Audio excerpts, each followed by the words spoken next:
Hello everyone. दोस्तों, आज के इस वीडियो में मैं आपको पाइथन के कुछ अमेजिंग फैक्ट्स और हिडन फीचर्स के बारे में बताऊंगा जो काफ़ी इंटरेस्टिंग है। और मुझे पूरी उम्मीद है कि ये वीडियो आपको पसंद आएगी। वीडियो अच्छी लगे तो लाइक और सब्सक्राइब देना ना भूलें। तो चलिए जल्दी से शुरू करते हैं पाइथन के अमेजिंग फैक्ट्स। तो हमारा पहला फैक्ट है इम्पोर्ट दिस। इम्पोर्ट दिस को हम पाइथन प्रॉम्प्ट पर लिखते हैं और देखिए एक पोएम टाइप की चीज़ आपके सामने आ गई, the Zen of Python by Tim Peters.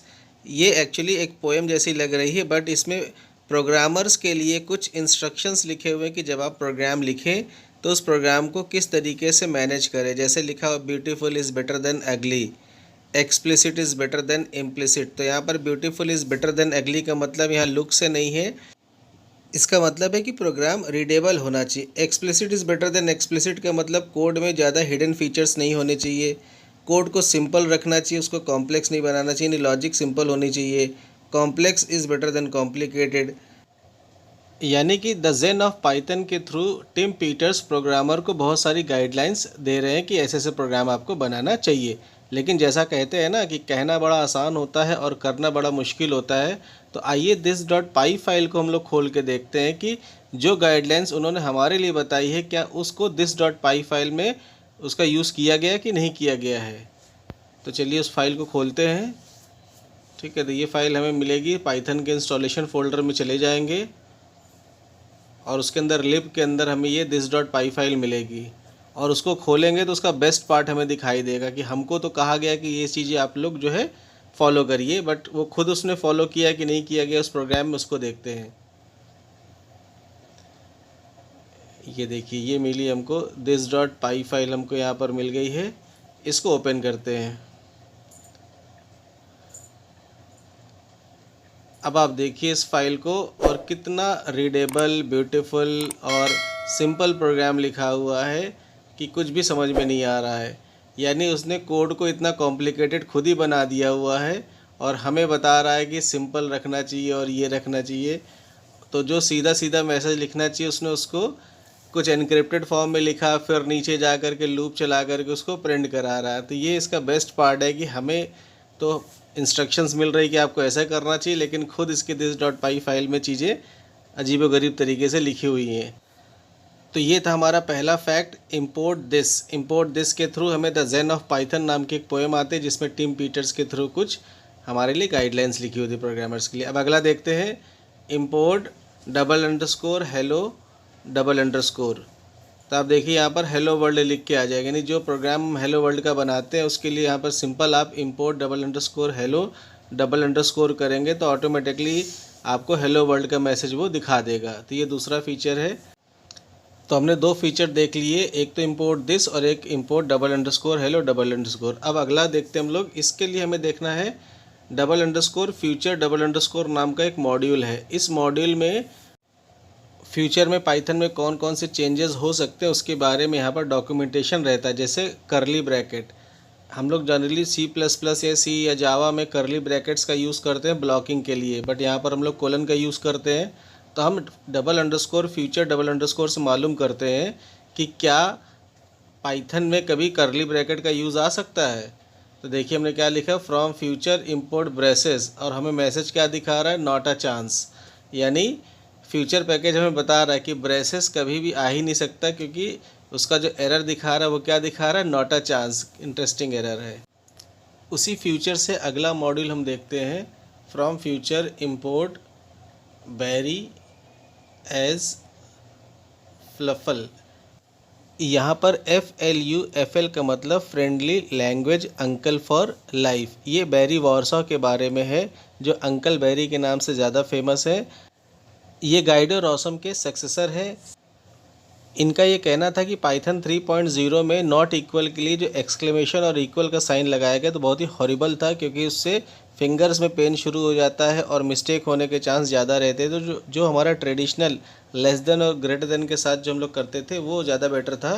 तो देखिए इसको जैसे हम इंपोर्ट करेंगे इसके बाद वो एक्सक्लेमेशन और इक्वल का साइन जो नॉट इक्वल के लिए है वो चलना बंद हो जाएगा। अब आप जो ट्रेडिशनल तरीका लेस देन और ग्रेटर देन के साथ करेंगे, आप देखिए सही चल रहा है। यानी जैसे आप अंकल बेरी को इंपोर्ट करेंगे तो अंकल बेरी का विजन चालू हो जाएगा, यानी वहाँ पर एक्सक्लेमेशन और इक्वल का साइन नॉट इक्वल के लिए काम करना बंद कर देगा। अब अगला देखते हैं हम लोग, इंपोर्ट एंटी ग्रेविटी। देखो ये अगर ये कॉमिक्स अगर आपको पढ़ना, ऑनलाइन कॉमिक्स पढ़नी है तो पाइथन में आप इंपोर्ट एंटी ग्रेविटी कर दीजिए। इसको जैसे ही करेंगे तो आपके पास जो है वो एक वेबसाइट खुल जाएगी और उस वेबसाइट में जो भी आप ऑनलाइन कॉमिक्स पढ़ना चाहें, जो भी इसमें अवेलेबल कॉमिक्स है वो आप ऑनलाइन कॉमिक्स यहाँ पर आप पढ़ सकते हो। आप देखिए यहाँ पर आप नीचे जाएंगे, नीचे बहुत सारी कैटेगरी की कॉमिक्स दी हुई है। स्क्रॉल करके हम लोग नीचे चलते हैं और देखते हैं, उसमें बहुत सारी कॉमिक्सें दी हुई हैं। आप जो भी पढ़ना चाहें आप इस एंटी ग्रेविटी मॉड्यूल को इंपोर्ट करिए, ये पोर्टल खुल जाएगा और इस पोर्टल में नीचे जा कर के डिफरेंट टॉपिक्स के यहाँ पर कॉमिक्स दी, उसको आप आसानी से यहाँ पर पढ़ सकते हो। ये देखिए यहाँ पर बहुत सारी कैटेगरी के कॉमिक्स आपको दी हुई है, जो पढ़ना चाहे आप यहाँ पर क्लिक करके आप पढ़ सकते हो। ठीक है, चलिए अब अगला देखते हैं हम लोग, इसमें क्या है हमारे लिए। पाइथन में हम लोग इन्फिनिटी को भी डिफ़ाइन कर सकते हैं। इसके लिए आपको क्या करना है, देखिए फ्लोट, और फ्लोट के अंदर आपको सिंगल कोट्स में INF लिखना है। तो ये एक इनफाइनाइट वैल्यू को रिप्रेजेंट करेगा, यानी फ्लोट की सबसे हाईएस्ट वैल्यू जो होगी उसको रिप्रेजेंट करेगा। तो अगर हमें कोई भी ऐसा प्रोग्राम लिखना हो जहाँ पर हमें जो है इनफाइनाइट वैल्यू चाहिए, सबसे हाईएस्ट वैल्यू चाहिए, तो वहाँ पर हम इसको यूज़ कर सकते हैं। अब इसको प्रिंट भी करेंगे तो INF ही दिखाएगा आपको आउटपुट में। ठीक है, अब जैसे मान लीजिए हम एक प्रोग्राम लिखते हैं जहाँ पर हमारे पास बहुत सारे कोटेशंस आए हैं और हमें उस कोटेशंस में से मिनिमम कोटेशन को फाइंड करना है, सबसे लोएस्ट कोटेशन को फाइंड करना है। तो इसके लिए हम क्या करेंगे, हम एक वेरिएबल लेंगे और उसको सबसे हाईएस्ट वैल्यू पर सेट कर देंगे और उसके बाद जब कंपैरिजन शुरू करेंगे तो मिनिमम फाइंड करना होगा। तो जो हमने वेरिएबल ले रखा है वो सबसे हाईएस्ट वैल्यू को रिप्रेजेंट कर रहा है, तो सारी वैल्यूज उससे क्या होंगी, लेस रहेंगी, तो हमारा कंपैरिजन बड़ी आसानी से हो जाएगा। ठीक है, जैसे हमने यहाँ पर क्या किया, देखिए हमने एक लोएस्ट कोटेशन नाम का वेरिएबल लिया और उसको इन्फिनिटी पे सेट कर दिया। फिर हमने यहाँ पर एक लिस्ट बना लिया जिसमें बहुत सारे कोटेशंस जो हमने यहाँ पर स्टोर कर लिए। इन कोटेशन को स्टोर करने के बाद हम इस पर एक लूप चलाएँगे और लूप चला करके इसमें से सबसे मिनिमम कोटेशन को फाइंड करेंगे। तो हमने यहाँ पर एक लूप लिख दिया, for Q in my quotations, और यहाँ पर कंपेयर कर लिया कि if Q less than lowest quotation, यानी हमारा जो क्यू है वो लोएस्ट कोटेशन से छोटा था, ऑब्वियसली छोटा होगा ही होगा।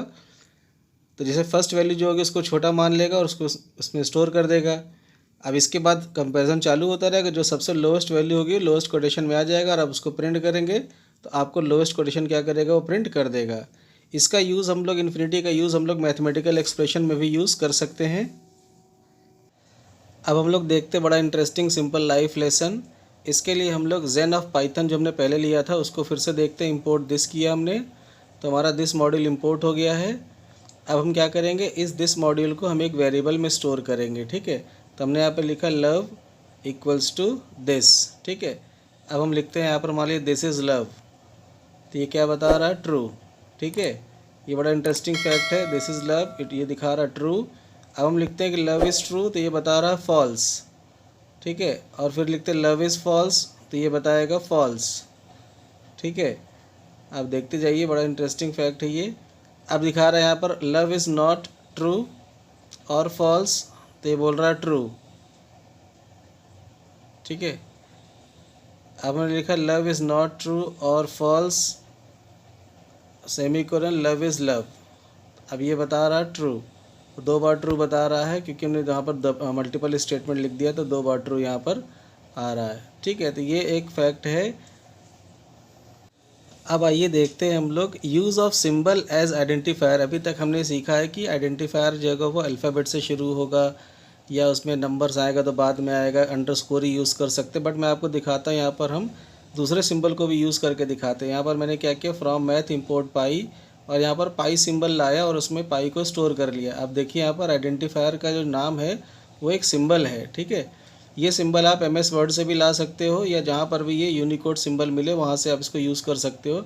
अब हम इस पाई सिंबल को एज अ प्रोग्राम में कहीं पर भी यूज़ कर सकते हैं। हमने यहाँ पर एक एरिया ऑफ सर्किल के लिए लिखा एंटर रेडियस, हमने रेडियस एंटर करा लिया यहाँ पर, और फार्मूला लिखना area equals to pi R square. तो I can write the symbol, जो सिंबल है मेरा उसको पाई का सिंबल भी यहाँ पर यूज़ कर सकते हैं।